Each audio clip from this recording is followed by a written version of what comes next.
it arrived this morning, and I'm going to read it to you. The Tom Wright's New Testament for Everyone, which I'm always looking for Bibles that will preach well. And Tom Wright's language, I mean, not only is well, I'm a great Greek scholar, but not only is he accurate in his language, but he writes so accessibly, and it's better than some of the paraphrases, I think. So I'm going to read just a few verses from Philemon, verses 1 to 7.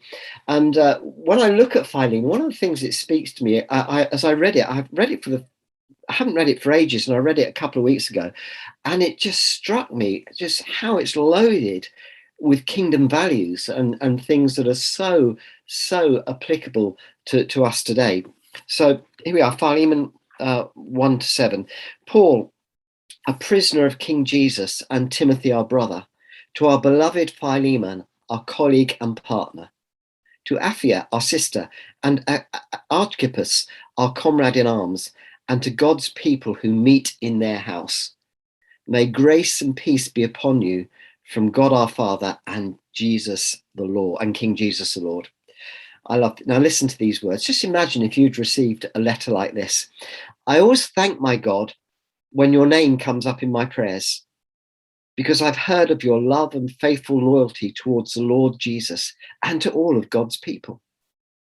My prayer is this, that the partnership which goes with your faith may have powerful effect in realizing every good thing that is at work in us to lead us into the King. You see, dear brother, your love gives me so much joy and comfort. You have refreshed the hearts of all God's people. I just love that. You know, what a thing to say, to refresh the hearts of all God's people. This has been quite a time and quite a season that we've been through, hasn't it? I speak to many leaders that talk to me about, you know, it's been good and it's been bad. You know, the old adage, you know, Charles Dickens from The Tale of Two Cities, it's been the best of times and it's been the worst of times. And that really has been, there has been things to be rejoiced about, but things to be really lament about. And I guess that I used to think that life was a series of ups and downs. You know, you have good times and you have bad times. But I think I've come to realize that actually life encompasses both. At any one moment in my life, I'm experiencing joys, I'm experiencing sorrows and loss.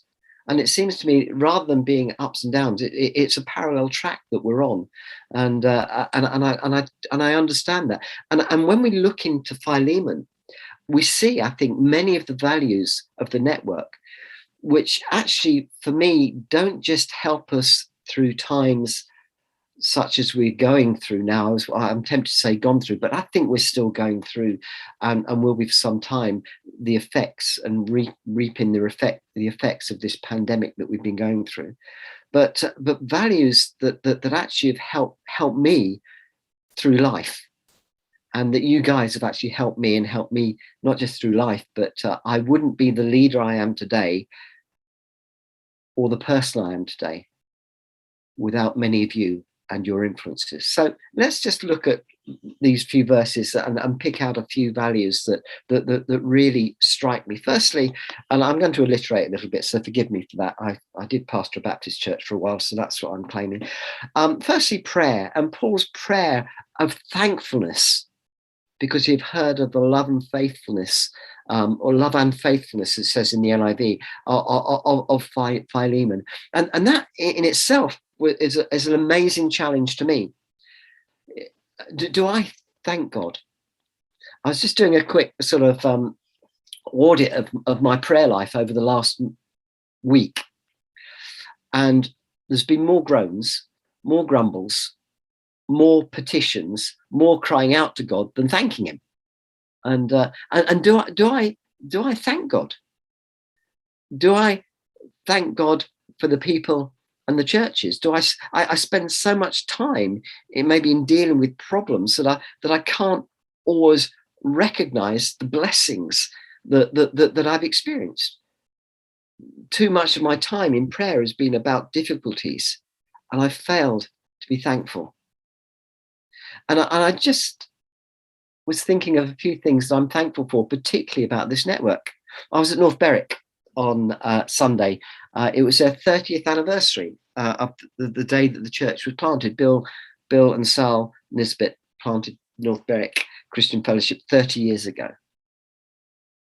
I make no apologies. I wept through much of the service as person after person just came and shared of how their lives had been touched and affected, particularly the young woman who'd been a refugee, who I don't know how long ago it was, Bill, 7 years or so. It was a long time ago anyway. Lost all her rights, lost her visa, lost her rights to stay in this country. So they had a mortgage. They both had jobs. They had 2-3 children. And, she just described how desperately she felt, how humiliated, how awful she felt about it, and couldn't even pluck up the courage to phone Bill and Sally to say, look, I'm in deep trouble. But she did. And the story of how the church, for not just over a short period of time, but this small fellowship in North Berwick over a long period of time, helped her, blessed her. And she's now got residency. She's now back studying. They're now both back working. Their kids were there in church. She said, I don't want to share this in front of people, but there are times when I've even contemplated taking my own life during this period, but the church was here for me. I hear stories of North Berwick. I hear stories of growth at Bishop Rees Community Church, of them reaching out to people and reaching out to the last, the least, and the lost. I hear stories of Liberty, where they've built this new building and they're beginning to see an impact and beginning to make an impact on their community. I was up at King's just recently, blessing them with COVID, and Stan and I caught COVID before we went up, and we thought we'd share it. But they must have great faith in Kings up in Inverness, because not one of them caught it. Stan and I were quite poorly, but not one of them caught it.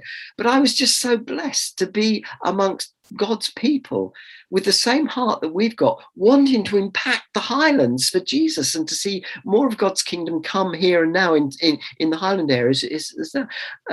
I'm never failed to be. I haven't told Don Palmer this, but Don, I am never failed to be blessed by what you guys are doing at Nether Old House there in Glasgow. And who cannot be blessed if you don't get, sorry Wes if I'm sort of stealing your thunder, but if you don't get Wes's regular newsletter, email him, sign up for it. I never fail to be blessed when I receive the newsletter from Wes and Cindy telling me of people coming to faith, of people getting healed, of God moving miraculously in people's lives. It so encourages me. And I'm so thankful to God for you guys on this screen today, and for many that are not on this screen, because of your partnership in the gospel, and for the way it has blessed me and encouraged me and helped me to remember the things that are important and not to get sidetracked by the little things that we all get sidetracked with, the niggly, nasty, narky things that happen in church life, but perhaps they don't happen in your congregations. I don't know. The people moaning about this, don't like the preaching, don't like the coffee, don't like that. You bless me, guys, and I thank God for you and for your partnership in the gospel. So that leads on my second challenge about prayer is, do I express my thanks to others? Paul expressed his thanks to Philemon. Imagine what Philemon must have felt as he read this. You guys have given me great joy and encouragement. You have refreshed the hearts of God's people. How we all need refreshment in this time, especially in this season, but all the time we need that refreshment. And that's one of the values of the network. It's a place where we can rejoice with others' successes. I had somebody once moan at me because they heard in the network people sharing their stories. I think we need to be able to share the good news stories. When I'm down, I'm not threatened by God blessing you. I'm encouraged. It blesses me. It builds my faith. But we also need to be able to share with one another's sorrows, to know that it's okay not to be okay, and to carry one another's burdens. That's a key value of what we're about. So, prayer is my first P. The second thing that strikes me out of Philemon is partnership. Paul sees himself in partnership with Philemon. He doesn't, Philemon and his family, his wife and son, are leading a house church outside of Colossae. Now, Paul, the great apostle Paul, responsible for a good chunk of the New Testament, for planting churches, for being, such an imposing figure on the New Testament's landscape, Paul saw Philemon as a partner, as an equal.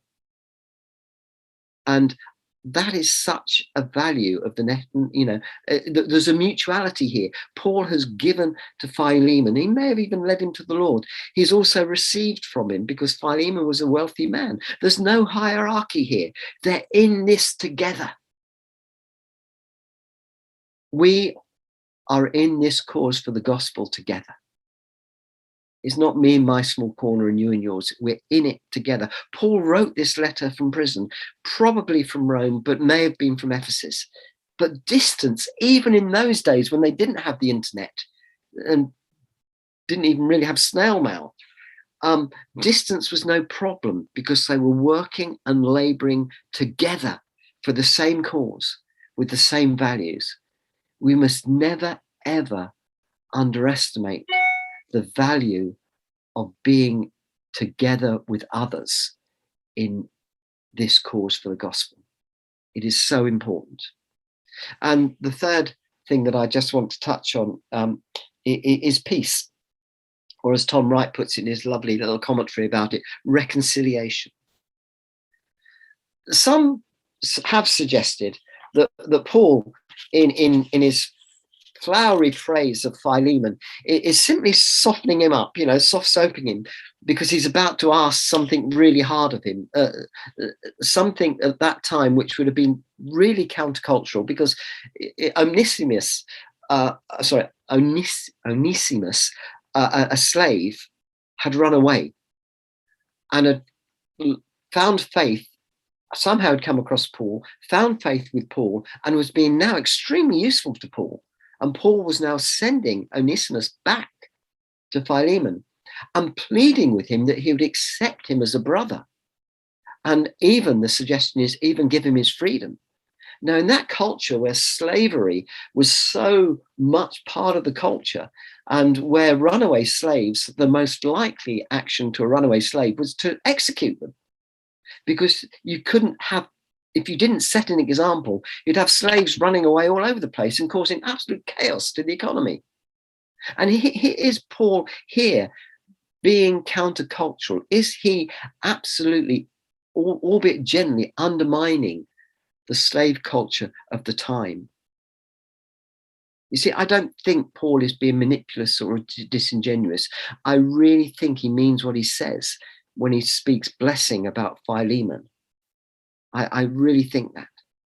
But he's appealing for reconciliation between Philemon and Onesimus, to welcome him back, to even give him his freedom. And that would have been scandalous. Reconciliation, peacemaking, is a huge part of what we're about as a network. Thankfulness, partnership, love, they're all things that I think of when I think of values that we embrace.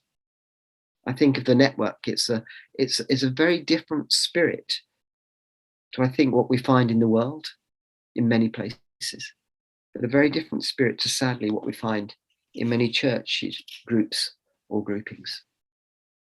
I've often told a story just to of a bit of church history of Constantine, where before Constantine, you remember that no Christian would have joined the army.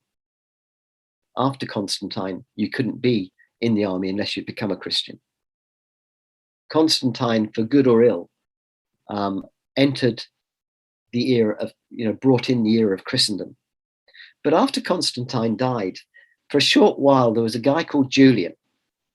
Julian sought to turn back all the reforms that Constantine had brought in, making Rome, the Roman Empire, Christian overnight. Constantine sought to repeal that and to take them back to pagan worship and the gladiatorial things of the Colosseum. But Julian lasted 3 years and then died of a fever. And on his deathbed, he is reported to have said, "I would have crushed the church, but I could not because of the way they loved and served." I would have crushed the church, but I could not because of the way they loved and served. And I believe that's a lesson for us today. You see, I don't think the church is very good when we're people of power, when we're taking the government to court and demanding our rights. I think we're much better as a people of influence than a people of values. And I believe that churches that embrace these values, the Jesus values, Jesus-centered values, which John so beautifully led us in that final song, what a wonderful name that is. Jesus values, well, I think churches that have genuinely embraced Jesus values, that don't seek to be powerful, that don't, sorry, I should have turned that off, that don't seek their own right, that seek to serve, that seek to love, that seek peace, that seek reconciliation, that pursue a Jesus-centric, not just theology, but praxis as well. Churches that want to look like, feel like, smell like, be like Jesus. I think these churches are churches that are going to grow in this season. You see, it's not about getting people into lifeboats to heaven, but it's about getting heaven into people and into communities, to seeing more of God's will done here on earth as it is. And we will see growth, I believe, not because we're pursuing growth, getting better organized or more glitzy in our presentation, not necessarily that the presentation or organization is wrong, but we will see growth as we seek to be authentic lovers of Jesus, as we seek to be like him, as we seek to be like him in word and deed. I think we'll see growth, not because we have power in this world, but maybe because we don't. And maybe we can identify with people. And what we see in Jesus is humility, love. You could add to this list, it's not exhaustive. Humility, love, generosity, hospitality, reconciliation, peace, forgiveness. What a wonderful, beautiful Jesus we have. It grieves me that so often we, the church, make Christ look ugly and judgmental because of the things we say and the way we treat one another. But you guys, many of you on this screen today, inspire me, challenge me, and help me to be better. This is why we need one another. It's about unity. It's great to be a Christian on your own. It's great to be a Christian leader building your own empire. But we're not about empire building. We're about seeing the kingdom of God come here on earth and getting more of God's kingdom here on earth, whether it's in Inverness or down in the borders or in North Berwick. It's about Jesus. And it's about a movement and a people that look and smell and feel more like Jesus and try to faithfully represent their God to their creator. That's what we're about. And I thank you all for blessing me and for encouraging me and for helping me to get through the times when, quite honestly, especially this year, with all the health issues that I faced, I could easily have given up and despair. But you have kept me going. God bless you. And thank you so much.